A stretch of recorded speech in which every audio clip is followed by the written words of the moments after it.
morning, Scotland. Good morning, social media land. I hope you're well. It is Wednesday, the 30th of October, 2024. We are surrounded by stories, headlines, news reports, broadcasts. All these shape how we see the world, often without us realising it. And as we look closer, we find ourselves at the centre of these narratives. For Scotland, these stories rarely seem to reflect the nation's true spirit. Instead, we are told that Scotland is a place of mismanagement, dependency and failure. But what if Scotland isn't the problem? What if it's the selective focus, the biases of these stories that are skewing the narrative? Scotland is a nation with a fierce, resilient spirit, yet decades of media portrayals paint it as an ineffective, somehow incapable country of self-governance. The headlines imply that Scottish governance is consistently failing, that its leaders are corrupt or incompetent, and that Scotland's issues are only manageable thanks to the UK. But when we look closer at the headlines shaping public perception, there is a clear bias. This bias doesn't only affect Scotland, it downplays similar or even worse crises in England. So the real question we should be asking is Scotland capable? But why are England's crises so often ignored? Let's take the example of teachers' pay.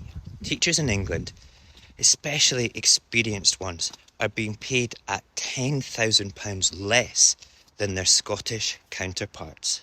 This isn't just a statistic, it's a crisis. Head teachers in English counties near the Scottish border are raising alarms, warning that English teachers are considering crossing into Scotland for better pay, lighter workloads and less bureaucratic oversight. It's a real threat to education in these areas.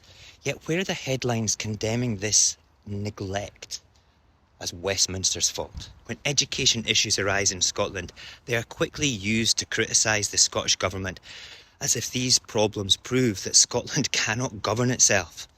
But when England faces a crisis severe enough to drive its teachers elsewhere, the headlines quietly glossing over the real implications of this neglect. Okay, let's have a quick look at the healthcare situation in England now.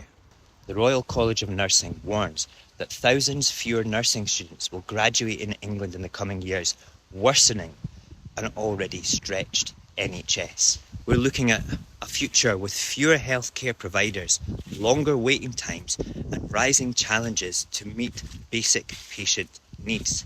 Yet this forecast doesn't dominate the headlines with a tone of national failure. In Scotland, healthcare challenges often appear as front-page news framed as evidence of Scottish Government mismanagement and Scotland's need for Westminster's oversight. So where's the scrutiny of England's NHS? Where is the media headlines blaming Westminster for this? Systemic issues there are poised to create an even larger crisis, but the media remains largely silent. Public sector strikes across England tell another story. Major English cities face strikes in healthcare, education and local government as workers protest how low pay and poor conditions actually are. These strikes aren't isolated. They signal a deeper issue in the way England's public sector is managed and funded. But the media frames these strikes as mere inconveniences, events that might disrupt daily life briefly.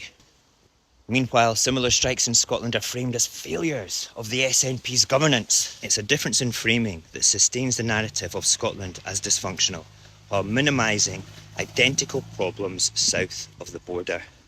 This disparity in coverage isn't just an oversight. When England's crises are downplayed, it reinforces the idea that Scotland is the problem. It suggests that Scotland's challenges are unique, as the public sector here somehow inherently is flawed, while England's issues are presented as routine. The psychological effect of this bias is powerful. When people are constantly exposed to negative stories about Scotland and rarely hear of worse issues in England, it creates a deep-seated belief that Scotland is in perpetual need of saving, while England's governance goes largely unquestioned.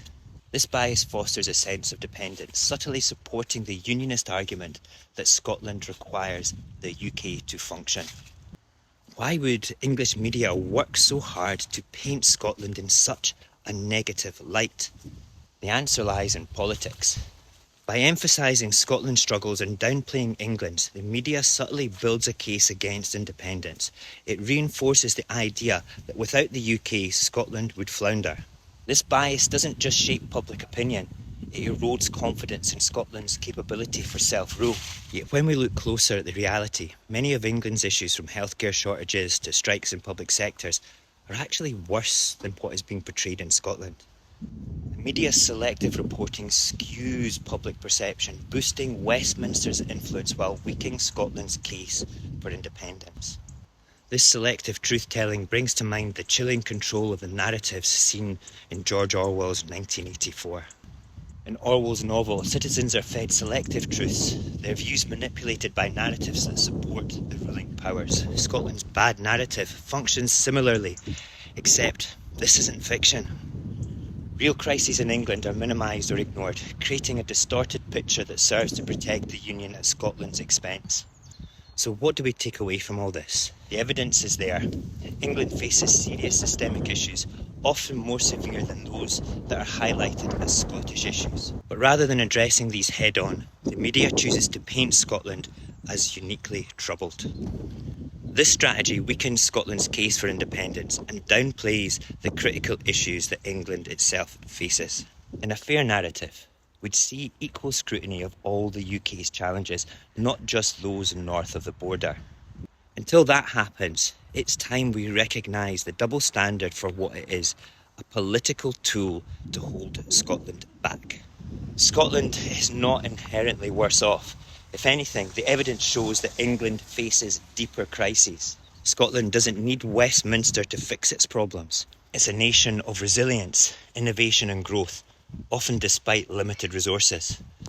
The real question now is, how long will England's own struggles be ignored in favour of perpetuating a narrative that Scotland is unfit to stand on its own? Scotland is not bad. Scotland is not... Listen, I did that yesterday. We're not going to do that again. But we know this. People within our movement understand that we're a nation waiting for self-governance, for self-determination, and we're relying too heavily on politics to deliver that. We really, really are. And it's my belief that if we can move past the attacks on the political things and look at the national movement as a whole, look at what we can do together to further our cause, then we'll have our independence. Scotland will be independent if the people of Scotland want it, and the polls are sitting at 53% just now. Might not be that much, but do you know what? I would take that as a starting point for any campaign. I mean, what have Better Together got to campaign on, especially when you look at the mismanagement of England?